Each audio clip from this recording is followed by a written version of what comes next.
So let me ask you a question before we get started. Do you want me to review what I talked about last time, or should we just jump into oxidative wines? Just jump in. Yeah, everybody cool with that? Because we've already had the whole recording. We don't need to go over the history. We don't need to go over terroir. So in the last, so just to review, in the last class, which you can watch if you're watching this recording, you can watch. What you will find is the history. You will find, I can just show the quick and dirty here of the Sherry triangle, which is really expanded way beyond because it includes all of these other points like Trebujena and Librija, all of these other places, Chiclana. So it's more than a triangle. There's lots of different soil types, mostly this white Alberitza soil type, which is where the Palomino grape really does best. There's several different categories. So we have the dry sherries, we have naturally sweet, which is not really naturally sweet, but and then there's the blended sweet sherries also. We know that, history tells us that there's been a lot of history with sherry. It's definitely a long-standing product, but the idea of this new thing with flor and fortifying the wines came really much later. So we talked about the classification, and this is sort of where I am going to start because we're not going to talk about the vineyard, and we're not really going to talk about the terroir of the winery, and we're not going to talk about the grapes really, although I do have a Pedro Ximenez here. We're going to talk about the classification. We'll just start there because I think it's just important to go over it again. So when the grapes come in from the vineyard, they have a sense of what the harvest quality is. And that's really important to know. I mean, like, so they know what program, that's the word we call it, it's going to go into. Is it going to go into the pheno program to be biologically aged? Because the grapes have a certain quality that you need for that. Or are they a little bit more robust? And we're still talking about the Palomino grape, same exact grape. Are they a little bit more robust? Are they a little fruitier? Would they do better in an oxidative program? So that's kind of how it's made, and so how are you going to do it? You're gonna age them oxidatively or biologically, and at that there's a first cut, and they decide, okay, these are for pheno and these are for Oloroso. So after that separation, they ferment it, they ferment the wine dry. This is where sherry diverges from every other fortified wine. Sherry is completely dry and it's made like just like a regular wine, and then you fortify it. Okay. So if you were going to consider any other fortified wine, and I'm talking about like the Vin du Naturel or Madeira or Port, all of those wines are made where you stop the fermentation at a certain point, thus leaving different levels of sugar in the wine. Sherry is not like that. Sherry is vinified to a point that it is completely dry. You have a dry wine, you have a dry pale wine. In fact, they will then release some of that to the locals as a young wine. Then they fortify it to certain levels. So it's only after that that you have the fortification. And in that case, you have the classification where some of it will go under flor and some of it will not. The phenos will only be fortified to 15% alcohol, which is a fair amount because usually these wines are about 11% when they're fermented dry. The Olorosos, the oxidatively aged wines, which we are going to continue with today, are going to be fortified to around 17% or more, usually more like 18, and sometimes it can be 20%. But normally the initial fortification is 17%. And why they are doing this is because that will kill all the development of the flor. Okay, flor cannot live under alcohol that is more than around 15%. So just to make sure it's all dead, all killed, then they will fortify to 17% as a safeguard. Then it is going to change color and it is going to go through a very long process where it will be oxidatively aged. Okay. So that second classification that happens that we talked about initially only happens for wines that are under flor. The oxidative wines are already on their path. They've already, once you get classified as oxidative right at the beginning, you just keep going. Yes, you still go under the Solera process. This is the Solera system, which we talked about last time. So you're using these casks where you are moving the wine and you are doing sacar to take out, and rocio, which is the process of sprinkling. So you take a little bit out. Initially, you take out the bottom level to bottle it. And then you are going to you're going to sprinkle more wine from the next oldest criadera, then the one ahead of that. And, depending on how big your criadera is, you're going to do this waterfall effect, as MCI said. So these are very large casks, and they need to make sure that there is a little bit of oxygen at the top of these for oxidative wines. Yes, it is fractional blending, but here, both for the Finos and the Manzanillas and for the Olorosos, you need oxygen. So for Oloroso, it is a very, very different process, because here, what we are trying to do is get a style that is super, super dark in color, right? The longer they're exposed to oxygen, the darker they're going to get. They are going to have really, really different flavors than those lighter kind of olivey notes, herbaceous notes of the Finos and Manzanillas. They are not going to have these saline flavors, and they're going to be in constant contact with oxygen.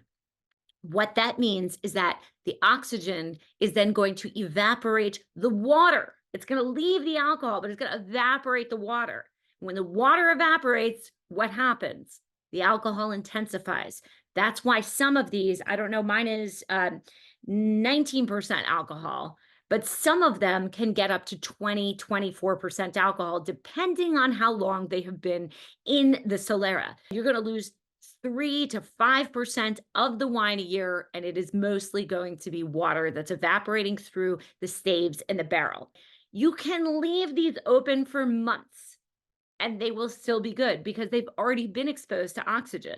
So these are another thing. Madeira can last longer, but these can last a pretty long time. So if you like these, but you don't want to drink the whole bottle, first of all, I'm loving that I'm seeing more small bottles of sherry, because I think this is really excellent, right? I see that. Oh, Shannon, do we have the same brand? Do you have El Maestro Sierra? See, I've got the Amontillado. Yes. So they had, Yep. I have that. I have the Pedro Ximenez and the Oloroso. Mm. So they are making these smaller bottles, which is great for sherry lovers because we can enjoy them, and there's not a whole lot of pressure to, to finish it or to worry about having it around. So let's taste the, if you have an Oloroso, you remember what the Fino and Manzanilla taste like, you're just going to see such a big difference. Obviously, it's brown, amber color, super dark, right? And this starts out as pale as the Fino. That's what's so crazy, right? It starts out that clear, very pale straw color, and then with all of that oxygen, it turns dark. Okay, so swirl it, sniff it. I mean, so nutty and like almost like balsamic vinegar. It has like instead of like almond notes, it's more like walnut to me. It's very robust. It's a little bit heavier. Taste it.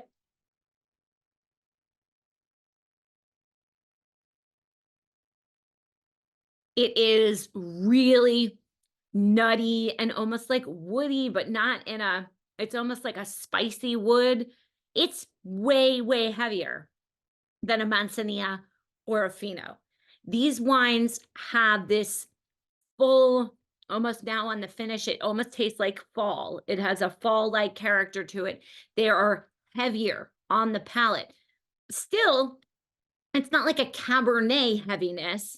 It still has a freshness to it if it's made well, which is really interesting because you can have these very dark flavors. It has some tannic bite to it, I feel like, from the like walnut. I just did a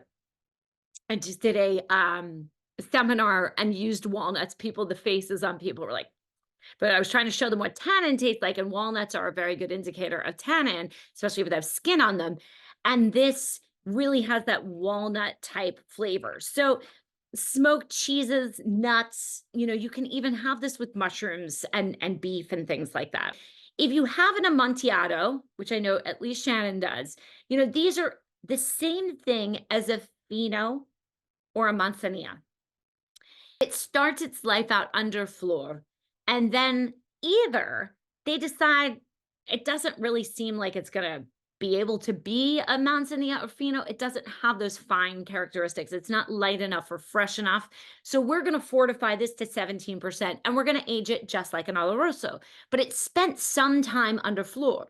So if that's the case, if that first one is the case where they say, well, it just didn't work out, it could be almost finished. So it can have more characteristics of a Fino or a Manzanilla if it's spent a lot of time under floor.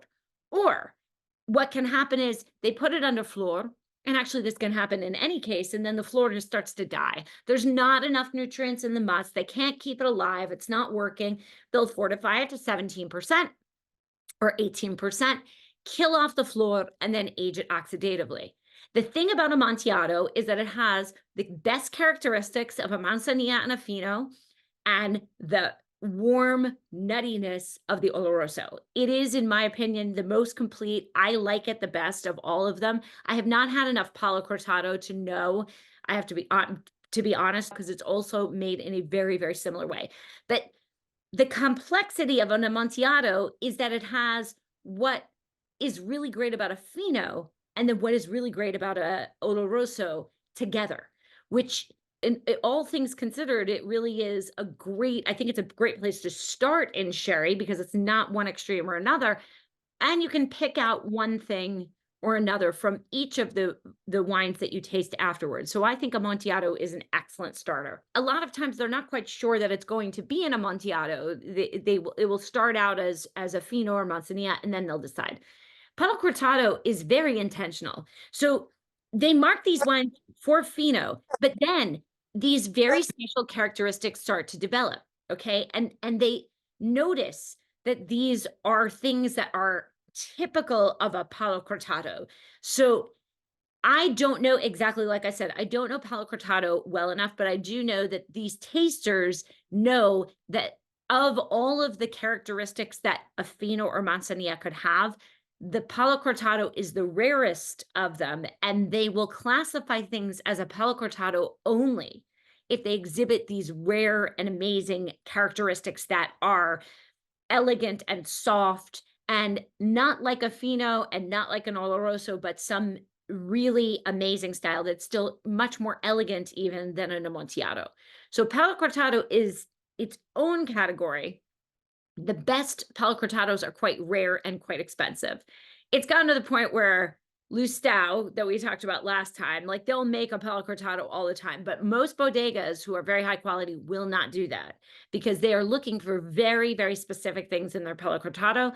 The Palo Cortado is aged exactly like the Amontillado. It starts out as a Fino, but because it's so coveted, it is cared for in the same way as an Oloroso, but they definitely watch it as it goes through the Solera. They bottle it at a time when they feel that it is really perfect, whereas Amontillado is a little more rough and tumble. So that's Palo Cortado. Did we talk about the special age designations, very old sherry and very old rare sherry last time? If we didn't, just quickly, first of all, they're Latin acronyms, but we have anglified them. So it's Vinum Optimum Signatum, which is very old sherry, VOS, or Vinum Optimum Rare Signatum, which is very old rare sherry. And so very old sherry is an average of 20 years or more in the Solera. And VORS, very old rare sherry, is a 30 years in the very old rare sherry here is an amalgam. So you can have things that are quite a bit younger, you can have things that are older, but on average, it's going to be 30, and usually they're around 30. These age statements are only for Amontillado, Oloroso, Palo Cortado, or Pedro Ximenez, and that is because you're not going to age a Fino or Manzanilla. Those are for immediate drinking. So they do lab testing, they do carbon dating to make sure. These are a little bit hard because the requirements are that you have 20 to 30 times the stock that you bottle in order to share it. That's a big problem because what that means is that then a smaller producer is never going to have that much back stock ever. So only very large concerns really can do a very old sherry. First of all, you have to be in business for that long, but second of all, or you have to be able to buy that old wine. But the other thing is you also have to be able to hold 20 to 30 times what you were selling, which can be a lot, right? Pedro Ximenez and Moscatel. So I have a Pedro Ximenez here, which I have mentioned many times. I plan to pour on ice cream later. Here's sorry, the sun is in my, and this, just to show you what it looks like, is the same color as the Oloroso, but I'm going to try to swirl it exaggeratedly so you can see the legs or the tiers on this. It is really, really soupy, right? You can see it's just all sugar on the legs or the tiers of the glass. So they will dry these on straw mats. They will already be overripe. It's called asoleo. They will concentrate the sugar and the acidity. What does that sound like? Vinsanto, Amarone, right? This is a tradition that goes back to the Romans. Drying things on straw mats that's one of our older wine types, okay? One of the older inventions that we have are these. So when you taste these wines that have been dried on straw mats, you know that these are things that have really deep roots in history. We know that people in Sicily have done this, Greeks did this. So there is a very, very long history. They're very hard to press once you get them down to this desiccated state over 1 or 2 weeks, right? They spread them out by hand, they turn them, and then the fermentation takes a really long time because in order to ferment something that is this high in sugar, you are going to have to find some yeast that can even perform the fermentation, and it's always going to crap out, right? You're never going to have a dry Pedro Ximenez if you're using a certain kind of yeast. I'm sure there's supercharged yeast that could do it, but most of it, and most of them are using ambient yeast that's in the, in the winery and on the grapes. You're going to have this natural yeast fermentation, and it's going to take a really, really long time. So 10% is really, let me see what the alcohol level, this is 15%, right? So 10% is where they take it to, and then they will fortify it to 15 to 17%. Okay, so it is racked, and then they'll fortify it. So this is another fortified wine, but first it has a chance to undergo fermentation just up to about 10%, and then it goes through the Solera system. It's the same exact process. I'll taste it because I really do love this wine. This does not have a lot of the characteristics of the other sherries. So it's more like raisins and honey and dried figs and prunes. It has that dried fruit note, but then it has a little bit of the Oloroso note. So I'll taste it.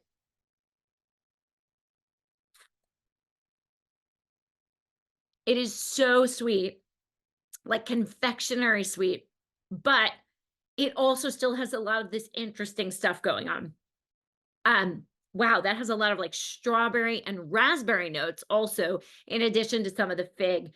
And it has a little bit of acidity. So there's some balance there.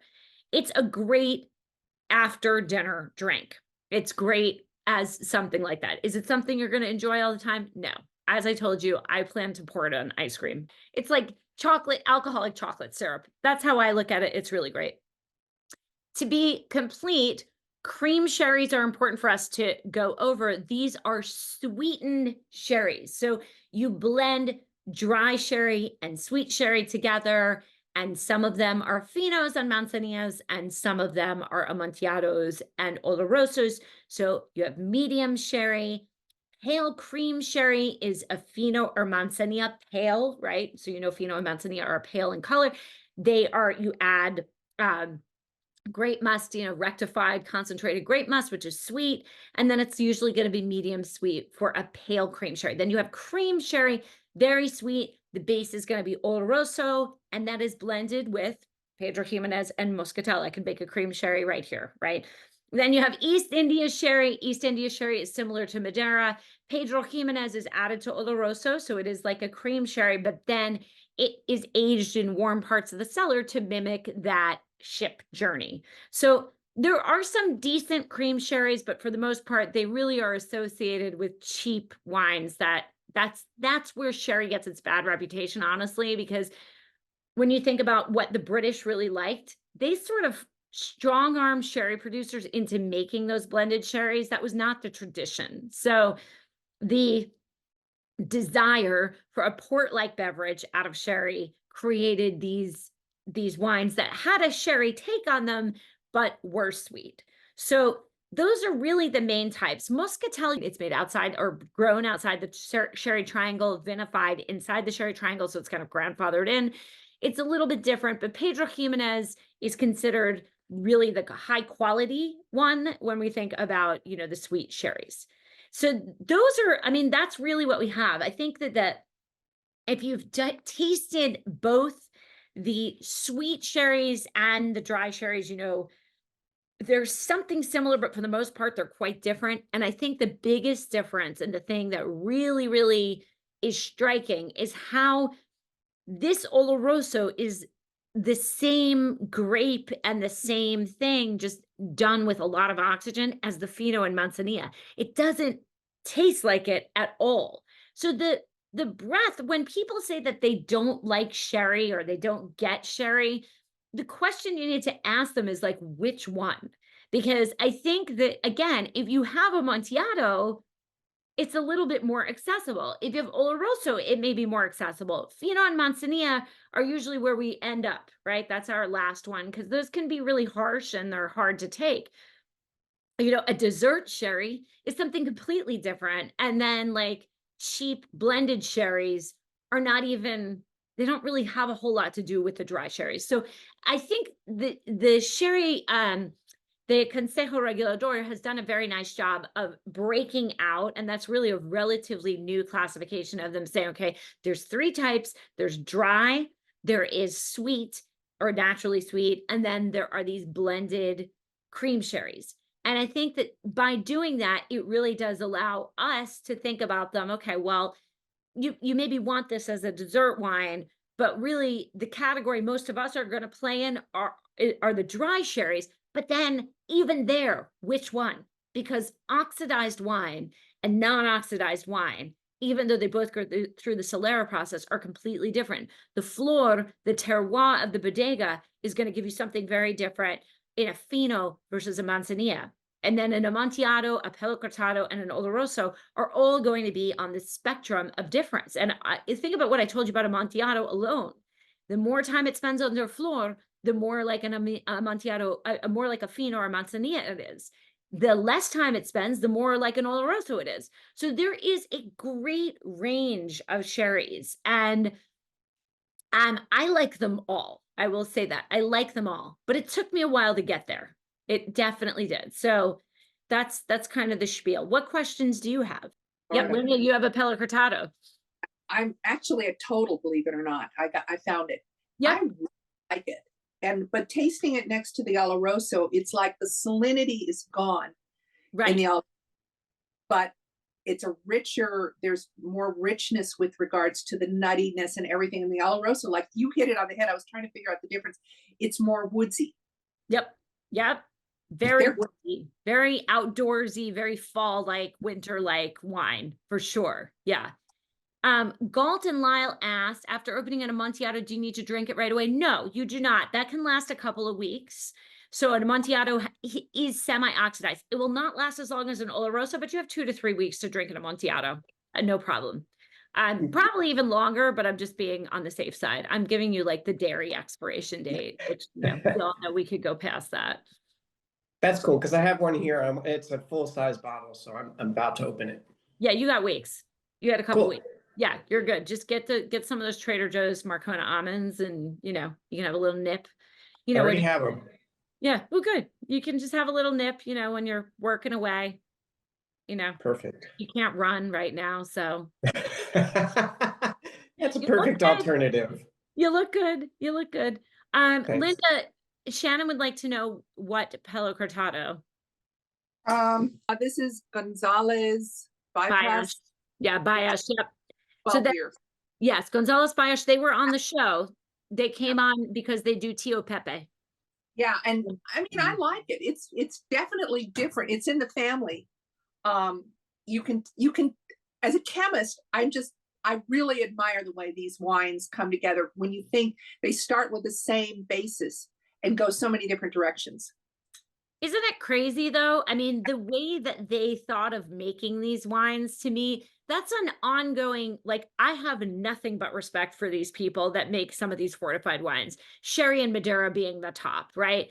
Port is not as difficult to make. Port is all about the aging vessel, right? Like, what aging vessel do you put it in? How long do you put it in? Okay, that's hard.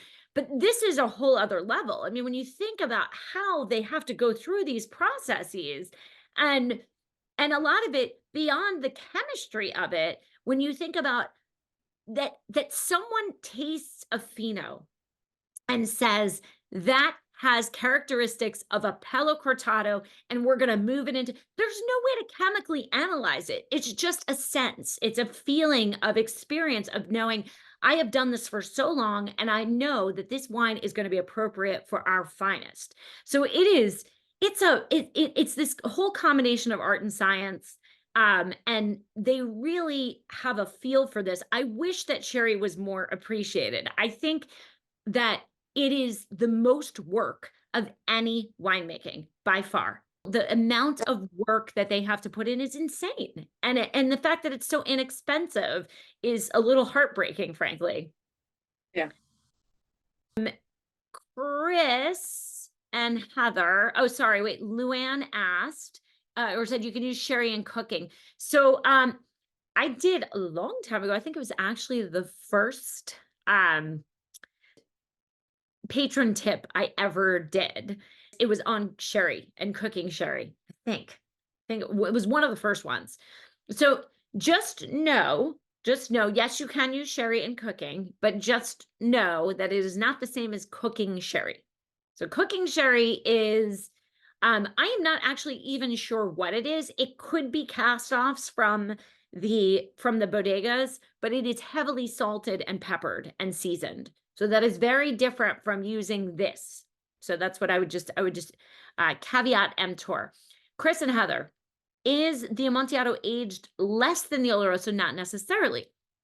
So the Oloroso, all of this, the Amontillado is always going to be under floor for a certain amount of time. And if you think back to the Fino and Manzanilla, those wines aged under floor do not get oxygen. So they don't get, well, I already kicked this, so I better refill on my Oloroso here. It's very tasty. Shannon, I highly recommend them. There's a North Carolina importer. That's why you're able to get it also. This is a Yeah, demo. I saw there was Chapel Hill. Yeah, Yeah. Chapel Hill. I don't know them. I feel like I should get to know them because they really do import some great stuff. But anyway, if you add oxygen, you're going to darken up the wine. But Amontillado starts out with no oxygen at all. So many times, but not always, it's going to be lighter. However, again, we talked about the differentiating or the differing time under floor. So if it spends more time under floor, it might be lighter. If it spends less time, it may be darker. And it really depends on the individual bodega, how they see the flavors developing, whether it's something they think is worthwhile to age for a little bit longer or not. So Amontillado, the color is always going to be some shade of amber, but there will be a lot of different factors. Oloroso, bar none, this color every time. It's that or darker. It can even be more brown. What brand of sherry am I drinking? I got it locally. This is El Maestro Sierra. The South isn't all bad, right, for importing. So Shannon and I are both in the Southeast. I know you don't really consider Maryland to be the Southeast, but sort of. And so Mid-Atlantic, Southeast. And so this is a Chapel Hill importer. It's a really great wine. And you like your Amontillado, right, Shannon? Very much. Yeah, it's excellent. I really like it a lot. Yep. And the Pedro Ximenez is awesome too. Really good producer. Luisa, trying Oloroso and medium dry Amontillado. Yes, there is a bone dry Amontillado. Yes, medium dry is in my experience, Louisa, it's rarer than dry Amontillado. I don't think I've never had a medium dry Amontillado except maybe at a sherry event, but I have to say it's much less common, at least in the States, than completely dry Amontillado. Dry Amontillado is usually the way it goes. But I mean, the medium dry is probably nice. It's nice. Is it really sweet or just a little bit? No, it's not really sweet. It is medium dry. It definitely, this is the color. And this is the Oloroso, which Yeah. is kind of chiming with what you said. This is darker. Yep. This is better, the Oloroso. And it's like dried fruits. It's like Christmas cake. Yes, it is like Christmas cake. Yes, yes, yes. That's such a British reference. But this is very sophisticated. This one is a bit more, but still good. It's lovely with the nuts, pistachios I'm having, and yeah, it's great. Love it. Gotta look for a dry one because the dry is really, really good and can be very complex. The problem is sometimes, you know, the sugar can cover up some of the complexity. So, you know, we don't want that. But, you know, this Oloroso is quite good also. But I usually tend to like dry Amontillado better. Because it's like the Oloroso, it's just a little bit less. You know, it's a little bit less like, and there can be some salinity, which I know you also like. Yeah, the Oloroso is definitely, it smells like it's going to be not sweet, but it smells like it's going to be a little bit more, it's quite dry on the finish. Yes, but it does smell a little bit. I understand what you're saying. It's the alcohol, though, that is tricking us. Next week's tip is on alcohol, incidentally. But it's that alcohol that will trick you into thinking, you know, you ever smell, you guys don't get a lot of Zinfandel, but you do get some Primitiva. Those high alcohol wines, sometimes you'll smell them and immediately we think sweet. I mean, it's the same with a cocktail. The reason that we mix the cocktails with sugar, like sugary things, is because they go so well together, because a high alcohol is sugar. It's just converted into something else. But yes, it does seem like it's going to be sweet. And then it's like, wow, that is bone dry and it's got a lot going on. And to Linda's point, woodsy, right? Just this like perfect for the season, let's say. PX lasts forever. I don't know about forever, but yeah, you got a couple months on PX for sure. It's not going to last forever here because we're going to go get some like nice, you know, gelato type ice cream, like I said, and then it will be gone. MC Ice will be like, it's so good. I'm going to have more. And then it'll be drunk and on a sugar high, and none of that will work out well. But Oh, I can't wait to see that. would you like it? Would you like me to dial you in later when that happens? Oh, absolutely. Yeah, our we had loose style for everything except for the PX, and those all came with the half cork. Right. And then but the PX is actually just is a whole cork. Okay. So You're fine. yeah. Don't worry about it. It doesn't matter. I don't know how long it's gonna last anyway, because I love PX anyway. Even without the ice cream, it's still freaking amazing. I got Trader Joe's French vanilla ice cream today, but the Marcona almonds, they only had the rosemary ones. No, those are great. Oh, Problem with that? That's like my favorite. The rosemary. That's I what figured that it rosemary should one. have been the other one, the plain. I thought it might mess with it. No, I like it with the rosemary. If you don't like rosemary, you might not like it, but I like the rosemary. Ooh, Kate says butter pecan. Like Ooh, that. that would be a good combo. Kate, that is like you win the internet on that one, Kate. That's pretty amazing. All right, Melissa and Stuart are doing a taste test after with vanilla and testing against PX blackberry liqueur and peach balsamic vinegar. Oh. Ooh. Can I make another suggestion, guys? If you can, and you're in Walla Walla, so you have all these snotty like food options. Pumpkin olive oil, or like pumpkin, what is it called? Pumpkin oil? Like with salt on it. Delicious. Absolutely delicious. Pumpkin oil, that's what it is. I feel like Trader Joe's even has that. Kate has been trying theirs with a bunch of Christmas cookies. Oh yeah, see, vanilla cookie. I told you. It's the bomb. I mean, I wouldn't have PX with anything that had like chunks of stuff in it because I don't think it would go very well. But like as a pouring it on ice cream with ice cream, you don't have to pour it on the ice cream. You can have it with the ice cream on the side. I think it's just a really, really awesome. It's an unexpected thing. Like I always like that. I always like serving my guests like something where they're like, shit, what is that? And I'm like, yeah, I like that. I like doing that. That's like, I like surprising people, even if it's like just a wine they've never had or something weird, delicious. Linda wants to make a Manhattan with PX. Have you done it? Yes, it's wonderful. Death and Company, which is a book from one of the places in New York. Yes. I was like, I've Oh, heard of my it. Yeah. It is really good. Woo! Yeah. Yeah. Why is this the first we're hearing of this, Linda? Active on the Patreon Yeah. page. Oh, Did I'm not also- throw off for I this during the cocktail section. I also like You're in Islay, trouble. so I tend to go with anything that's made with a good whiskey or bourbon. So wine. Linda's my new best friend. Well, as we said on episode 500, who did over-index? We have many of the over-indexers for episode 500. We have California, Maryland, and the UK all represented. What happened, everybody else? What happened? Maryland's lucky because we've got the ability to go to Virginia, Northern DC, and Maryland, and we've got access to some pretty good shops. New York is probably beats us, but still.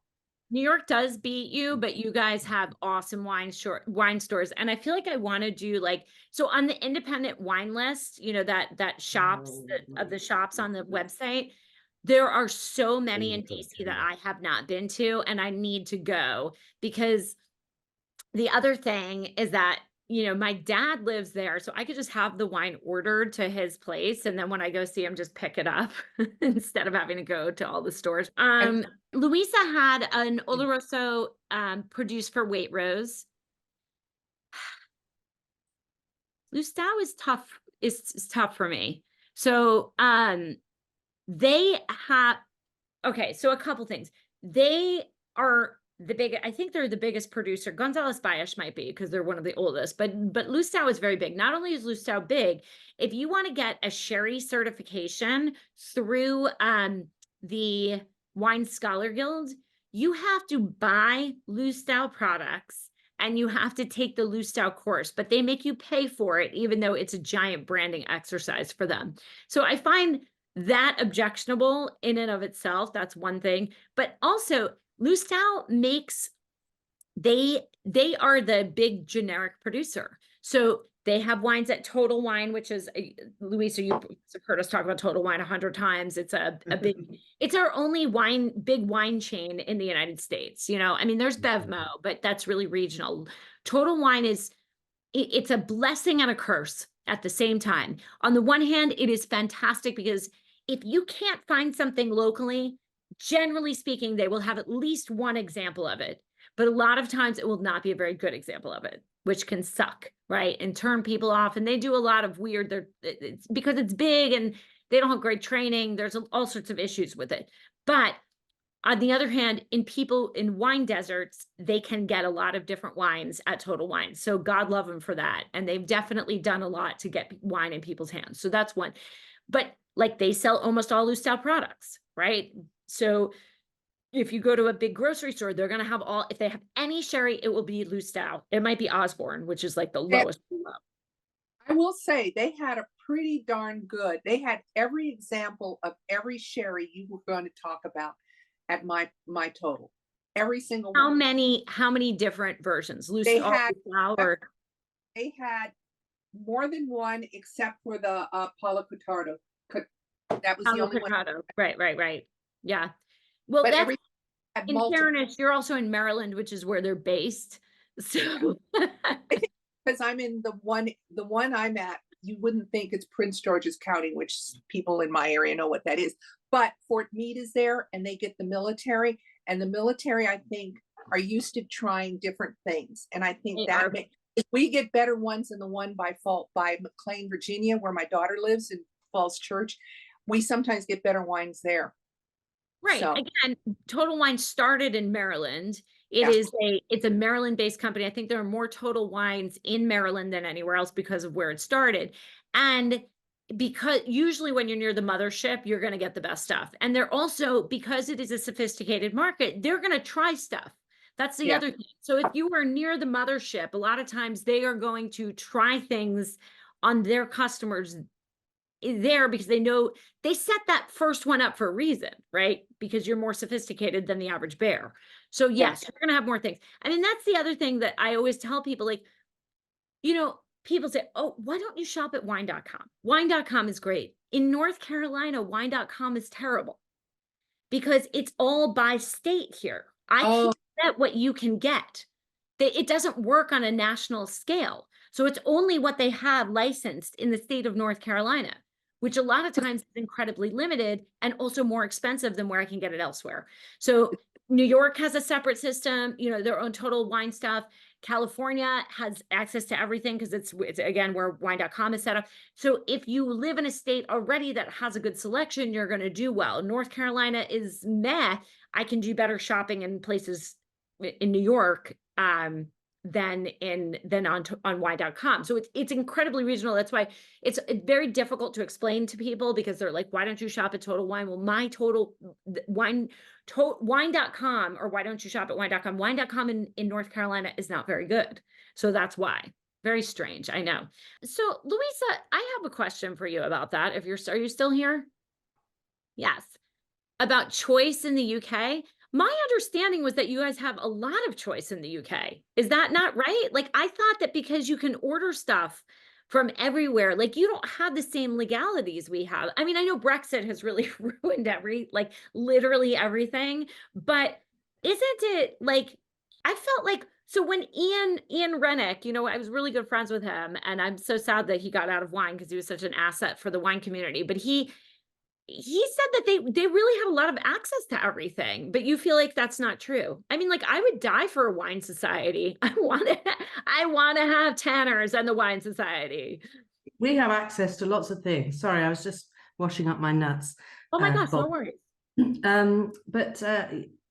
Yeah, we have access to lots of things. I just don't know much about sherry. So I just went to Waitrose. I mean, I say I don't know much about sherry. I just use Waitrose a lot for sherry, port, those sorts of things, Baileys, all the things that you buy in for Christmas. I would just pop down to Waitrose.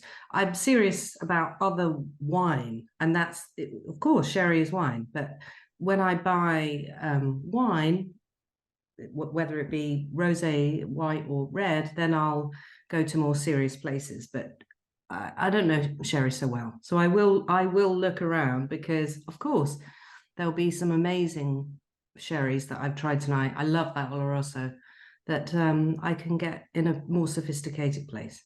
Well, what is so interesting, so I would just like to point this out to everybody, is that in the UK, the tradition of sherry and port and this sort of intermingling of the UK culture with sherry and port mean that the availability for them of all of these wines, it's so easy to get, and it's easy to get decent examples, pretty good examples, because it's the merging of the UK. I mean, all of the names in port are British. Almost every single one. There's a couple of Dutch, maybe one or two German.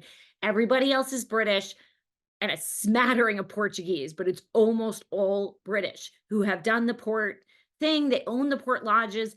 What they do is they have their kids in Portugal, so they get citizenship in Portugal, and then they ship their kids to the UK to be educated, and then they bring them back to run the business. This is just how it goes. Sherry also does a lot of that. So because it was the main business and the tie between these two places, this goes back to what I said about Italy in episode 500 with Michele, is that the UK traditionally does not have a strong relationship with Italy. I think it's just because it's too far away, and because culturally they're not very similar places at all, right? So, and Italy was fragmented and all this kind of stuff. So when you see it, you see UK so easy to get to Portugal, and especially Oporto, and then so easy to get to sherry. So of course, they took over these trades, and people really liked them in the UK. So now what Louisa can get in the grocery store for sherry and port is like what we would pray for normally, but she can do even better. I mean, we can do better also. I don't want to say that we don't have that ability, but we don't have that ability in the grocery store at all. And in the UK, they do pretty much have that all the time because people buy it. I mean, they still buy sherry, and it's not just pale cream sherry, it's other stuff too. It's not, people are more educated about sherry, I think, in the UK, certainly about Yeah. port. And I think the other thing is we don't have those state lines. So like you say, I can order from No. Tanners, which I tend to go and visit Tanners because it's about 20 miles from me. So I'll go up there. But I can order from Jeroboam's, I can order from Berry Brothers, I can order Yep. from anyone, and it will deliver it sometimes for a delivery charge, sometimes not. Wine Society's free, it's a cooperative. But Wow. it's not yeah, I mean, I could order tomorrow a bottle of wine from Wine Society and it would come the next day. If I order it before midday, it will come the next day. I don't agree with that. That's ridiculous to order one bottle of wine. You know, though, look, if it's close enough and Well, it's going on a truck that's already coming to you, but are they driving it out to you, or they're just putting it on a post truck? there's probably yeah, they'll be going to other places in Wales and Hereford and all the places in my locality. The idea is to get one bottle, and I would never do that actually, because but they're not flying it, right? no. Right. So this is the big problem in the US. Right. So you can feel guilty about that for us. So when I order from Saratoga or I order from New York, it comes on a plane down here, or it comes on a truck and comes an incredible distance down here. So it really doesn't make sense for me to order one bottle of wine. And that's why it is 25 US dollars to either order a case or a bottle. I mean, basically, it's the same price. So there's no point. In that case, it doesn't make sense. You're right. But where you are, I mean, it's whether you drive it or they drive it, it's actually more efficient because they are taking other things with them. It's sort of like the bus concept, it's not you in your car, it's you on a bus. So lots of other people are sharing that carbon load. So I wouldn't feel that bad about that. It's really, if you're flying it in from France, that's when you should feel bad about it. Oh yeah, no. It's It's coming all from a relative. warehouse. It's coming from a warehouse outside of London somewhere. And the other good thing of wine societies, I'd say maybe 50% of the wines they sell, half the wines are under £15. Wow. Even now, even with Brexit and all the taxing. Yeah. So there's 300 wines on the site and 150 will be under £15. Good That's for great. them. That is amazing. That really is awesome. We don't have anything like that here. I hope it doesn't change. There's been lots of scuttlebutt in the news with all of the taxing and, oh God, why Brexit? Why? Sorry. All right. Thank you, everybody. I'll talk to you soon. Bye. See you, Elizabeth.